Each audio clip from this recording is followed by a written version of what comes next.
Nobody does graveyard shenanigans quite like the Abzan.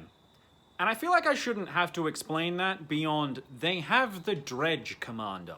Hello and welcome back to this video series celebrating our return to Tarkir, why people love wedges so much. And in this video, the Abzan, the white, black, green wedge of +1/+1 counters, slow and steady life gain and life drain effects, and many other such lies peddled to you by Abzan players and their deck lists alike.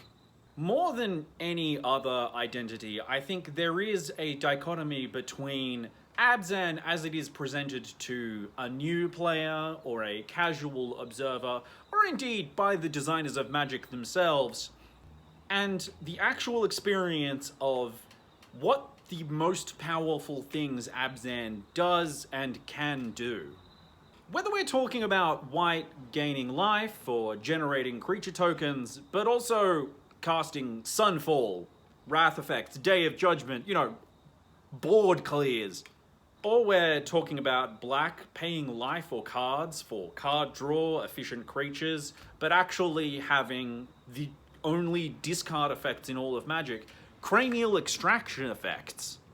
Or we're talking about green, the color of fair and balanced interactive Magic, creatures on the board, life gain to win the tempo race, but actually self-mill and the most efficient and unconditional recursion effects. Every color wedge is about offsetting weaknesses, the alternate things that its component colors can and want to do. Abzan is the identity where those things come together the most starkly. Abzan is the most rules for thee and not for me color. It is conservatism. And to really bring this all together, I want to focus on one real playstyle of Abzan. The Abzan core experience, if you will.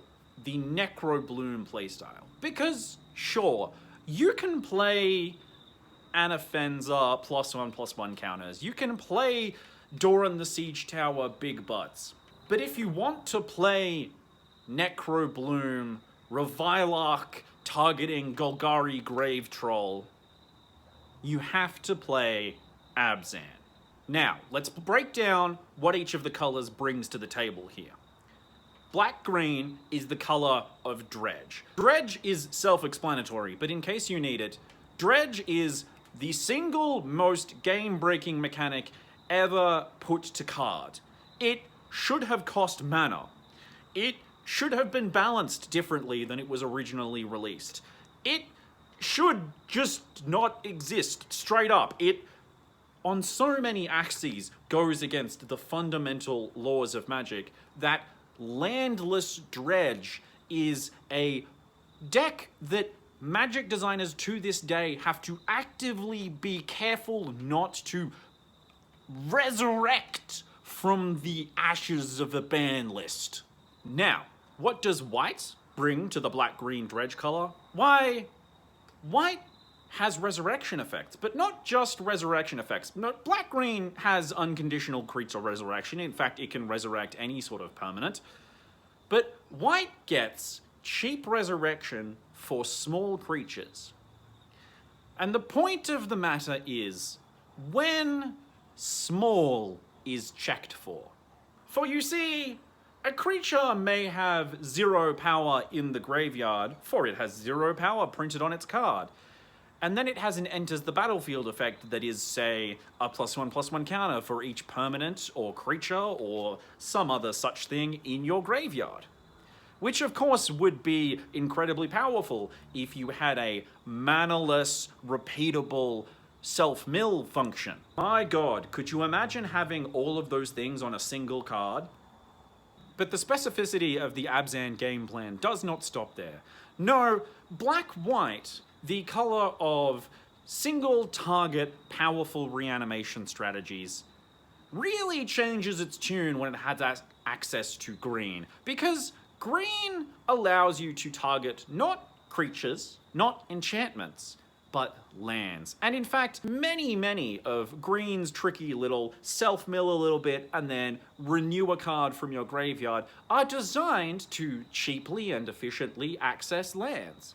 But what harm could come of self-milling and then reanimating a bunch of lands beyond having a bunch of lands on the board and having essentially ramped yourself? I'm just going to put the Necrobloom on screen and let it speak for itself. And possibly the most egregious of all. White-green, the color of many and tiny tokens, a board of rabbits, tiny soldiers, elves, saprolings, tiny creatures that you really just want to like put onto the board and then apply an anthem effect to and then swing for the entire table all at once. But sometimes the problem with white-green is that you can start putting things onto the board and your opponents will, say, interact with you and remove them. And then your heir apparents are really bad cards if you don't have, say, 3 or 4 of them already on the board. Or just, generally, it can be really hard to get the engine going. Anyway, black is the color of cutthroats. And of course, the many and varied forms of the effect. When a creature you control dies, drain one or even all opponents for a point of life, turns an otherwise relatively banal and blockable white-green board into that Abzan player sitting at your table who you're terrified to interact with because they've already won the game. They have enough creatures on the board such that when they die, the entire table will lose the game due to cutthroat triggered abilities.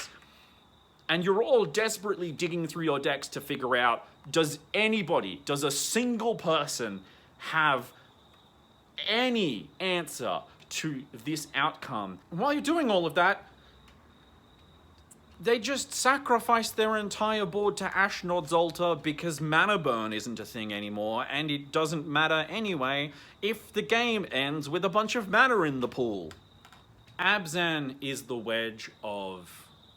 What do you mean the game's over? I haven't even started looping my sack fodder yet. Abzan is the wedge of, I wrathed the board and it increased my board presence. And Abzan is the wedge of course Eerie Ultimatum returns my entire graveyard to the board. We're playing Commander. Everything has to have different names.